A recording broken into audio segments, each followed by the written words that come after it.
Hello guys, what's up once again? For today's vlog mga idol is pag-uusapan natin yung last post ni Chloe Angeles San Jose nung nakaraang araw.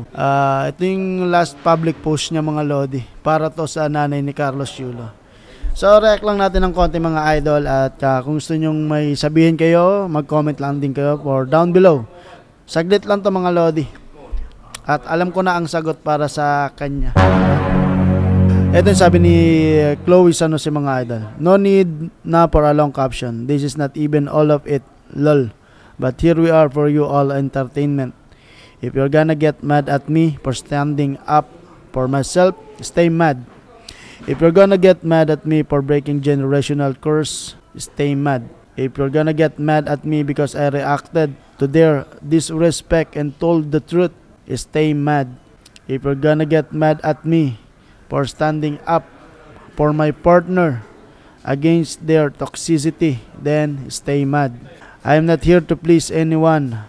I know what I did and didn't feel free to keep believing whatever you see and read online. It doesn't matter. I know my truth and so does the people around me, most especially Mahal Carlos.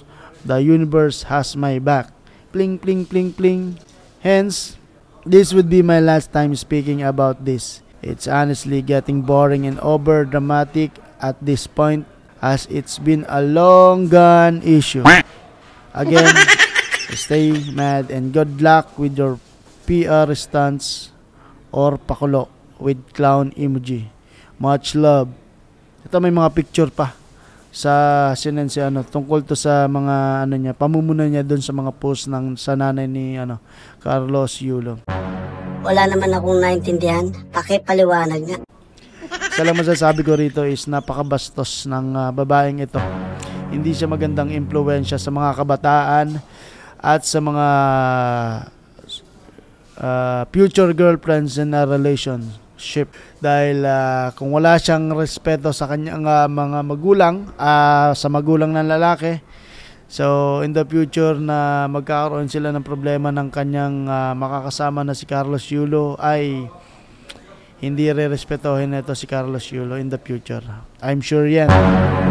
Abangan natin yan at tatandaan natin yan. Babalikan natin to after 2, 5 years and more and so on. Let's see hanggang kailan kayang lunukin ni Carlos Yulo ang kanyang ego or pride sa babaeng ito.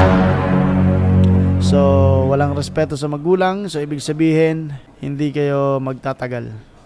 I'm sure yan. So, yun lang mga idol. Palaboy OFW here, Pinoy Vlogger si Rin Kuwait, Rapsam Steel and Brian Pantanar mga idol. Always respect your parents, your father and your mother, even your siblings.